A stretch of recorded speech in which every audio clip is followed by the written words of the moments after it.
Greetings, lords, and welcome back to another War and Order video. My name is Eagle, and please pardon my voice. I'm still a little bit sick, and I barely have it actually functional right now. So if you're not hearing me well, it's just gonna be for this video, and hopefully in a couple of days I'll have it back, and in future videos we're gonna have much higher quality in terms of voice. We are basically continuing our War and Order beginner kind of series of videos. So to start it off, we wanted to kick it off with a tips and tricks videos. So we have in this video 5 tips and tricks for you if you're a complete beginner to War and Order. These tips and tricks will help you out a lot in the long run because it will save you out a lot of resources, and it will save you out a lot of effort and money if you're actually spending some money on the game. So without further ado, let's get right into this video. For our first tip, it's basically about protecting your base.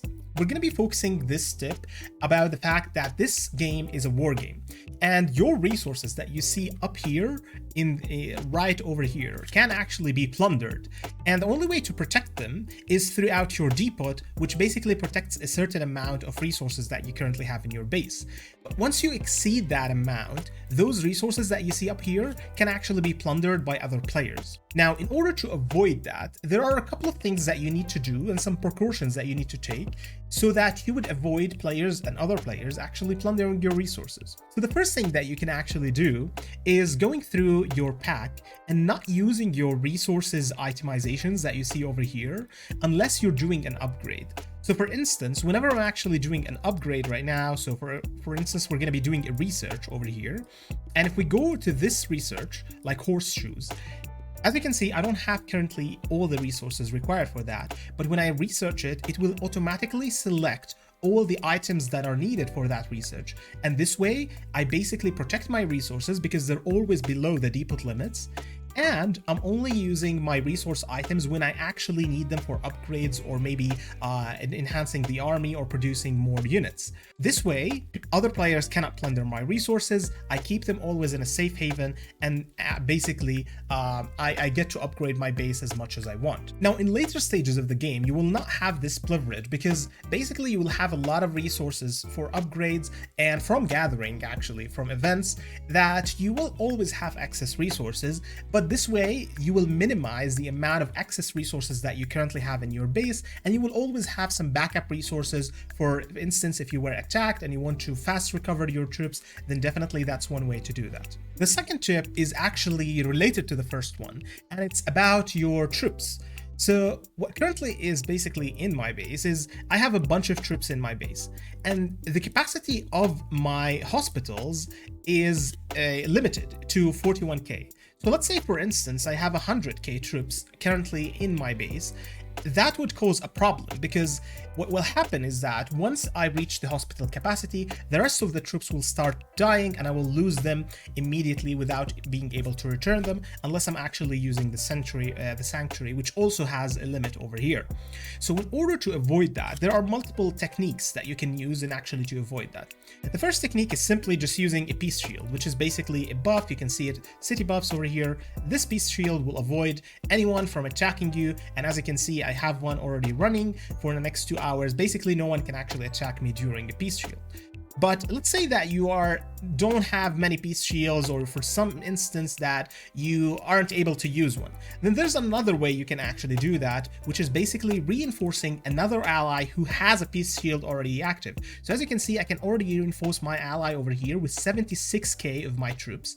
And if they have that shield active, then what will happen is that my troops will be protected in their base. Just always make sure that they don't return the troops for once, and secondly, know exactly when their shield will expire so that you would know when you want to return your troops from their base. So that's one way to trick the system and actually get the hang of the early game so that you won't lose any troops in the early game and end up behind your enemies in terms of progression. So that was it for the second tip. Now let's talk about the third tip for today, and which is basically that this game is very resource intensive, and in order to get higher upgrades, as you can see right now, I'm in only Castle 21, trying to push 22 at this point. But what I've realized is that after some time you would need a lot of resources for basically everything that you're doing inside the base. And in order to gather resources, you will need more than one castle to do that, because how much time you spend on your main castle gathering resources, you will still need something we call farms in order to actually gather resources for you, so that you would have some extra resources when you actually plunder them and get those resources to your main base.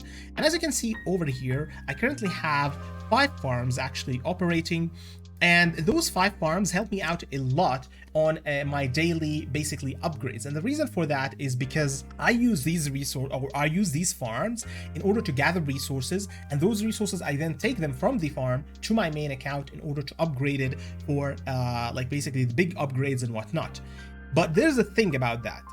The farms over here, well, there's a lot of things that you need to know about farms. So we're going to be dedicating another video on how to create farms and what's the best way that you can tackle this thing over here in order to get the maximum value out of each farm that you create. Because these farms do require some effort and time in order to maintain and get the best value out of them, so that you can actually be efficient. So in order to like have that all covered in a video, we're going to be doing that in a separate video. But for now, what you need to know is that you would need, or you would be required to do 1 or 2 or even more accounts, depending on how much time you have, basically separate or sub accounts, let's call them. And these sub accounts are going to be acting as your farms to gather extra resources for your main accounts upgrades. Okay, so for the 4th tip, and this one is actually very important, and the reason why this is important is because it decides the gameplay on how you actually progress in the early game against your opponents. Me personally, there are 2 ways that you can actually upgrade their base. The first way is that you upgrade your castle to a certain level, for instance, let's say level 20, and then you try to upgrade every single building within your castle to level 20.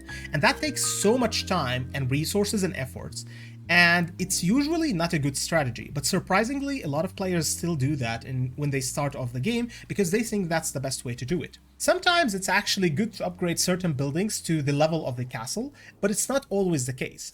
And the reason for that is that in the early game, you would need to push your castle to at least level 20 in order to gain the maximum benefits out of that.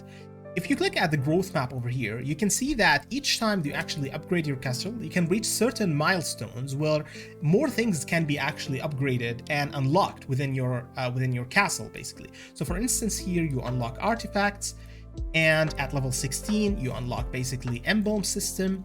And over here you have an extra barracks, an extra march. So there's a lot of things that are unlocked when you get your castle up to level 20, and these things will help you out a lot in the long run, because when you start them at an early stage within the game, they will basically build up throughout this period that you have started the game. And then once you have them for a while, you would be already upgrading them and having them at a certain stage. Because if you didn't do that, and if you didn't try to rush upgrading your castle to a certain level, then what would have happened is that you would actually just unlock them at a later stage within the game, and you would have already been behind your basically normal progression, let's call that. Therefore, my advice to you is to actually try and push your castles and know exactly what are the required upgrades in order to get your castle to the next level. Preferably, you would need to get your castle all the way to level 30 in order to unlock this certain structure over here, which will generate you items that you will need to get to the end game as well. Now, this is very important as well, but you don't need to rush that exactly one time. Like, don't just ignore your whole base and start rushing your castle all the way to level 30, but make it so that it's your actually kind of short to long-term goal that you need a castle of level 30. So your short term is going to be castle level 20, and then your long term is going to be level 30, but make sure that you're always achieving that goal, at least in one, like dedicating one of the builders that you currently have to that goal, and the other builder can actually help you out progress. So for instance, get your barracks to a higher level so that you would get more advanced units, or get your college, for example, to a higher level so that you would unlock more advanced research. So it's always connected like that. Have always one builder dedicated to upgrading the what is necessary to get your castle to the next level, and the other builder getting your base structured to a certain level as well. My final tip for you, and it's always this kind of general tip for RTS-based games, is to use your resources smartly around events. Now, this is a very important tip that I always generally give when it comes to these games, because a lot of players, when they see that they have, for example, a lot of speed ups, and what they do is that they just go all in on these speed ups. So for instance, if you take a look at my research speed ups right now, I have a lot of hours coming in here. So if I take those research speed ups and just start rushing my researchers, I could definitely push my power to a certain level, which is always going to be looking good on the leaderboard. But it's always better to actually do that when there's a certain set of events that are happening that would reward me more for doing the same thing. Therefore, for instance, if we go to events section over here and then we go to unlocking soon, you can see that all the upcoming events that are gonna happen in the next few days. So for instance, we have Strongest Lord happening in only under 1 day, and which is basically an event. If I were to actually use my speed ups and upgrade all my structures or development or even produce units in this event, I will be gaining more points, which means extra rewards on top of whichever rewards I were to get if I were to do them in any other day. So this is why using your resources at the right time is very, very important. And that was about it for this video. If you guys have some extra tips that you would like to also share with the community, please leave them in the comment section below. We also have some advanced tips for you in the future in other videos, where we're going to be explaining more how to do farms and how to do all these sorts of things so that you would get the best base that is currently out there and become the strongest lord in War and Order. So if you did like this video, maybe throw us a like down there and consider subscribing to the channel. Thank you so much for watching, and we will definitely see you on the next video. Bye bye.